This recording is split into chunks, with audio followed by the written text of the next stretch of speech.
السلام عليكم العزيز. واش راك صافا بيان؟ والله الحمد لله. سامحني خويا راك تاكل ومشي كامل وقتي يا اخو. نلعب. من فضلك يا اخو انا عندي واحد اليومين ما كليتش راني فريد يعني سامحني بزاف يا اخو ودك تخلص لي بك ساندويتش يا اخو ربي يحفظك سامحني يا اخو قول واش حبيت يا اخو. ربي يحفظك يا اخو. واش راك حاب تاكل؟ اللي جات خويا اللي جات انا راني جيعان يا اخو اللي جات يا اخو ما نتشرطش. عزيز عطيني واش يحب يا اخو واش يحب قول له ياكل يا اخو. بارك الله فيك خويا العزيز سامحني يا خويا نعم. هذاك كنت جاي شغل شبعتك الواحد نضاري نشوف في لي ريزو على حسب الضحكه واقع انت هو يا انا هو يا اخو ما مبعتينك ولا شو؟ لا والله غير والو خويا حاشا ولله لا اسمعني انت وقت هذا الراجل هذاك صراحه كان يا ما كان. حبيت نسالك سؤال بك معليش سؤال اللي يخصني انا ما يخصكش انت. معليش واش تنصحني نتزوج مع وحده انفلونسوس باسكو انا عرفت وحده يا اخو عندها محتوى تبارطاجي يا اخو هكذا دي فيديو وتوري وجهها يا واش تنصحني هذا ما كان يا اخو. لا حول ولا قوة الا بالله يا اخو. دوك ربي خلق وفرق. سبحان الله. اسمعني مليح. الدنيا هذه اون دي باساجي يا سعدك يا فاعل الخير. اليوم رانا هنا وغدوه ما خير.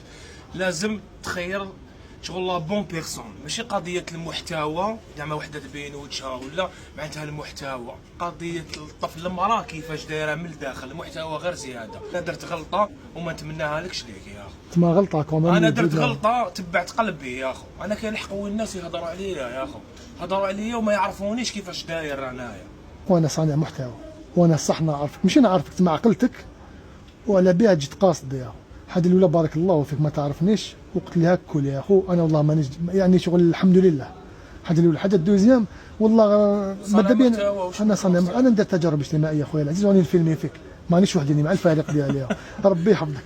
انت القصه تاعك مالوريزمون الزوجه اللي كنت نتايا معاها خرجتها هي اللي ريزو ثم خرجت وحكات واش كاين. بارك الله. ابخي صارت لا فيرسيون تاعها قلت انا ما نعرفهاش وما عندي والو كونتر عليها وما كاش علاش عندي برك انا يعني شغل بالك سيت اون اوكازيون باش انت تحكي لا فيرسيون تاعك من جهه واحده اخرى هكذايا الانسان العادل اون بيرسون دو بون موراليتي يسمع من زوج في الخير دائما ماشي باسكو الناس بزاف شغل اغتنموا الفرصه كلاشاوك هضروا عليك وهما ما يعرفوكش. شوف هما كاع ركبوا الموجه هما ما يعرفونيش انا كيفاش داير كيفاش كنت عايش. لي ريزو هذوك اللي كنا نديروهم هذوك لي ريزو حفايس اللي كنا اللي نحبوا حنا نوروهم تسمى واحد ما كان عايش معايا. والانسان العادل ما يحكمش من طرف واحد. انا ما هضرت والو سكت يحكم من طرفين فهمتني ولا فهمتني؟ هذوما اللي هضروا كاع يتيك منا كيما وسمو هذاك اللي غني طراب كينغ. نعم هضر عليا يا خو وما يعرفنيش كيفاش داير. هو طراب كينغ سوفون تما يهضر على حوايج صح وانت سيتي لوكازيون باش يعني جاب لي ربي مد بيك المثل هو ما يعرفك شخصيا وانا نعرف وين طراب كينغ يعني قصرنا بليزيور فوا انسان ناس ملاح الحق قلت كيهضر عليا ومنا هو ما يعرفنيش. انت هذه اللي غلطتك هذه شغل غلطتني ما يعرفنيش وهضر من كوتي واحد برك ونورمال يا اخو حنا رجال ويصرا في الرجال وغلطنا وان شاء الله ربي يسمح لنا ويسمح لكم كاع. امين يا اخو هذا واش حبيت انا نقدر نقول لك يا اخو كل بني ادم خطاء وخير الخطاؤون التوابون وانا واحد يا اخو نخطا.